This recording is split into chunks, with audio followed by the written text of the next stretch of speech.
course, I have a copy of the Daily Trust newspaper in my hands because it is the newspaper review segment of the program. And if you've missed any part or segment of the program, do well to follow us across all of our social platforms to catch up on the conversation. Starting with the Daily Trust this morning, we see the lead story which says concerns over abducted students as airstrike kills bandits leader Kawaje.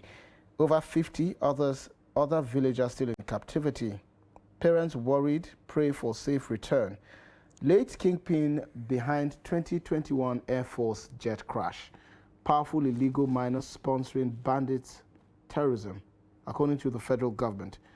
Below that, we see Kaduna massacre. Villagers sue FG, demands 33 billion naira compensation. Interesting. Get that story on page 6. We see also the pictorial there which states, Can Yunis, Gaza. People mourn as they collect the bodies of loved ones killed by an Israeli airstrike. Of course, as you know, the ceasefire agreement has since ended and fighting is already underway, unfortunately. Above that, we see Ondo, Akeredolu goes on medical leave again, hands over to deputy. That story is on page 10. Beside that, we see federal government to spend 600 billion naira on electricity subsidy in 2023, 6 on bundling of TCN. Also, gunmen kill 4 soldiers in Rivers. That story is on page 8.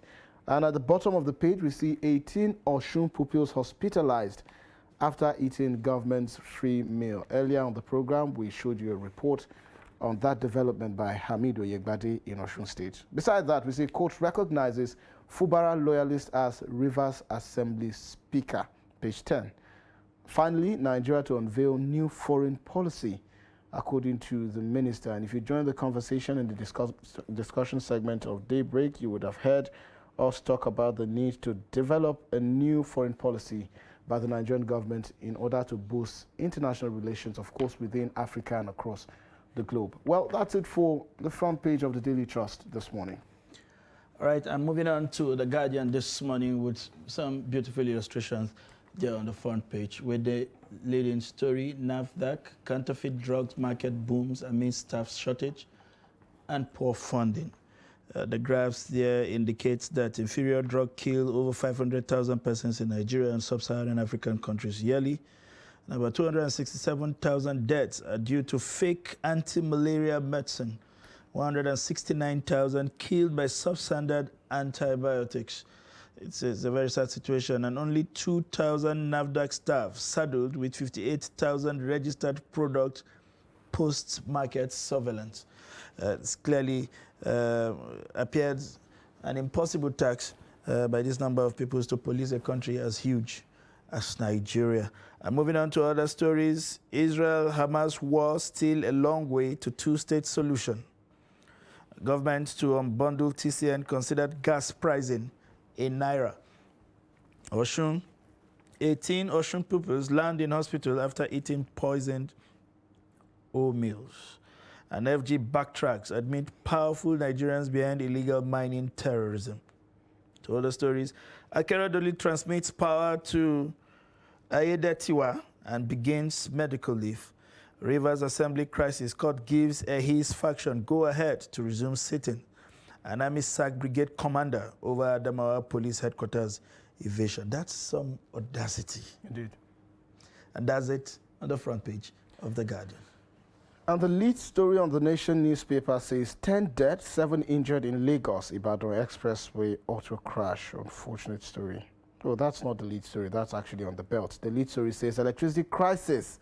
Government to sell off 40% investment in discos. Nikon, LMA Petrochemical shares for sale. TCN may be unbundled. Below that, we see federal government to pump $2.5 billion into primary health care in 3 years. Hopefully, it addresses some of the challenges we've seen in some of these primary health care centers across the country. That story is on page 5. On the belt, we see how to shore up Nigeria's foreign exchange. That's according to the finance minister. And atop the page, we see influential Nigerians behind illegal mining. This story, well, is replicated, across other newspapers. This is credited to, of course, the Minister of Solid Minerals. Beside that, we see Labour flays minister's proposal on 17 trillion naira pension fund. Interesting. That story is on page 4. And beside that, we see budget 2024 defense. Vote for humanitarian affairs too meager to fight poverty, says Edu, the humanitarian affairs minister. It says information needs more capital injection. Reps committee seeks continuous review of PIA to meet global and local needs. Well, this is some. The real question is, do you fight poverty by just dashing people money? Well, it seems like they want to use the money to buy gloves, but however, let's see how that goes. Probably the gloves will be used to fight poverty. So, well, these are some of the stories on the Guardian newspaper this morning. All right, moving on to This Day newspaper, and with the major story there, FG charts new roadmaps for power sector, may halt dollar-denominated gas transactions. Two other stories right there above the name marks. Fabura sources crucial, secures crucial win as court confirms a he, authentic Rivers Assembly Speaker. It's clear to say that the fight in Rivers is not over. APC threatens to petition NJC, accuses governor of orchestrating tension, calls Wike to order. Clark tells Tinubu. Riwani, FG targets of 1 trillion economy in 8 years becoming a pipe dream. Interesting. You want to know why he's saying this? He was a member of the economic team of the immediate past president. So I'd like to understand why he differs as far as this is concerned. And to other stories, of course, we have there the picture of the chairman of the Nigeria Governors Forum and the president, here titled United to Save Life.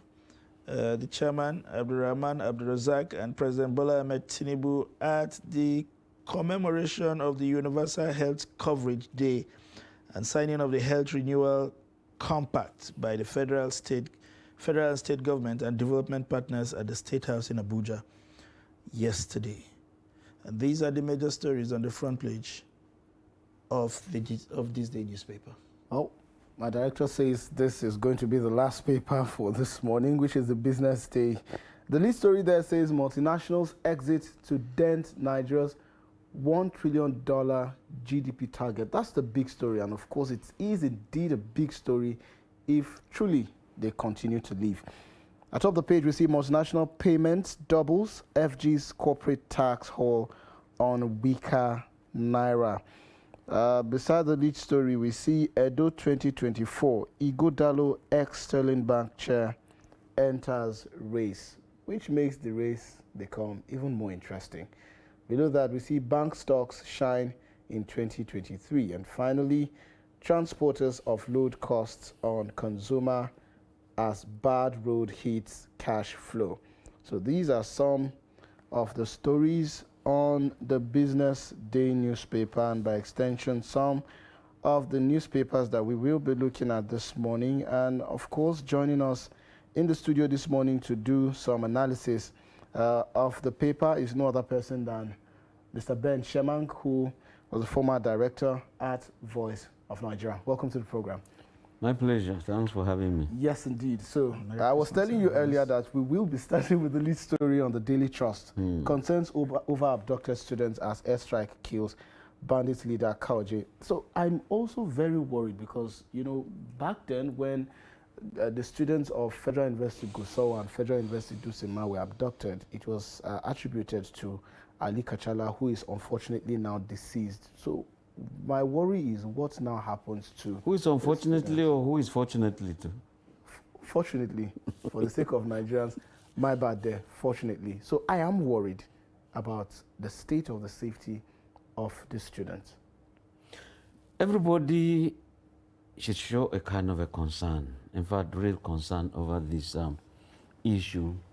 Yes, Ali Kachala, at the point, I mean, when he had this power, he could destroy just anybody. Anything in front of him is gone. Just like the other fellow you call Buhari Ndaji. When you had our own president Buhari, they also crowned Buhari the one in the bush. You know, you could see the mayhem those people caused to humanity. Now, if at the point some people felt they should soft pedal and begin to negotiate with government, okay, let's see what the office of the National Security Advisor is going to do. They've started some things, and this Ali Kachala was the one who indeed masterminded the kidnap of these students, and they are still in his custody. Now he is led. Well, I think that it's still going to be a win-win as far as I'm concerned. The fact that one terrorist is gone does not mean it's a hopeless situation, and I believe too that some of his lieutenants will see reason. Recall that when Abubakar Shekau was killed, the ranks of Boko Haram was a kind of broken. You could see many of them surrendering, and of course they've been de-radicalized, having been rehabilitated, and in Kainji, many of them have seen reason to drop their hardened posture, a kind of. So we expect, when I say we, I mean Nigerians, those who mean well for humanity. It does not matter where you're coming from. And incidentally, some people begin to think, oh, this thing is Gusau. Oh, now all these Hausa people, now all these Fulani people. This is a federal university. You go and find the Akwa Ibomites there. You find the Meduguri people there. You find the Okun people, they all are there. So you don't just say it is their affair. No, it is our affair.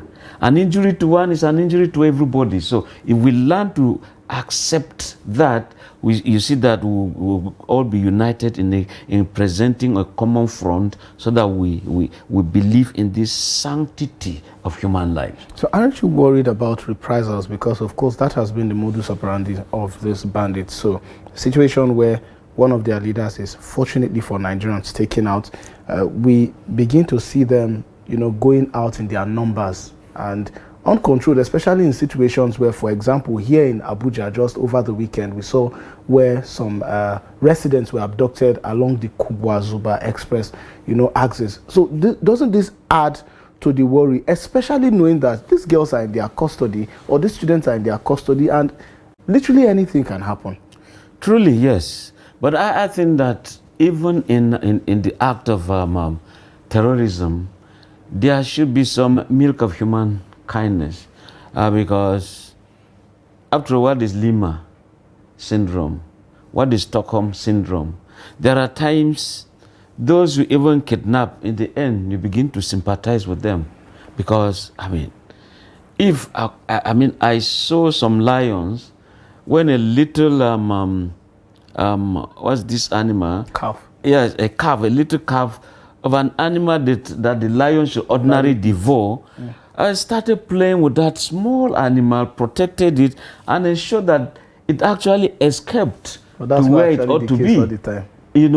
That tells you that even in terrorism, there has to be that human feeling, that innermost part of you. You must not make it look like money is the ultimate, or let me a kind of prey on what you call the helpless victims, children, students, old women, old men, helpless people in secluded villages. Where must they be victims? So I think that humanity should come to play here. As for those who are kidnapped around Kubwa, Deide area, truly, this is virtually the heart of Abuja. And when you look at the number, it's okay. If there has to be some buses to ferry those people out. And if you said you are taking them away by foot, through the bush path, where do you pass? Because along if you go deep down there, you get some settlements. You want to pass via where now that you don't find human settlements? So how come this thing happen? And it's only when it has happened that we begin to know. Within the community, I think that some people should also be calling the security operatives. And that's why at the point some of us will feel that I think that these night patrols should be encouraged. I think that when it is becoming late in the night, anything 10 p.m., we should begin to see some of this presence of security Mr. agencies. Chairman, if we go around highbrow areas like Maitama, Asokoro, Katampi, and the likes, we often see these patrol vehicles stationed at different junctions and different areas. This is excluding those who go on this particular patrols. But you know, the moment we cross the Katampi axis down towards Duse, Gwarimpa, maybe away from Gwarimpa to Kubwa, Zuba, down to Dede, you know, to the Kaduna Road junction, just like we were discussing earlier, you know, we continue to see them trickle down and then disappear completely. So one would be forced to say maybe they are not so much so seen in these areas as seen in the highbrow areas. I agree with you. You see, when Buhari was in power, the IGs that time were always in court fighting with the Police Service Commission as to who is in charge of recruitment. Thank God the issue has been resolved. We ought to see more of these recruitments. Today you're having from inspector rank, they have more of them in the police force as opposed to sergeant down, which means there is great shortage. There was no recruitment. But if again the name is Nigeria Police, it's not VIP police. If you go to Asokoro, Maitama, like you said, and you find them all over, they are palpable, they are discernible, you can see them here and there. And as soon as you go out, they fizzle out. It means they have become VIP police as opposed to Nigeria Police. If you want to even protect those who are big over there, VIPs, so why don't you start from the rural areas so that you don't see infiltrations up to whoever you want to. That's where they will come from. You know, because that's where they will come from, bearing in mind that they feel that is where they should go get their share and no other place else. So I think that there should be members of the Nigerian police force that will protect the Nigeria, because the Nigeria is there. They are our police. Right.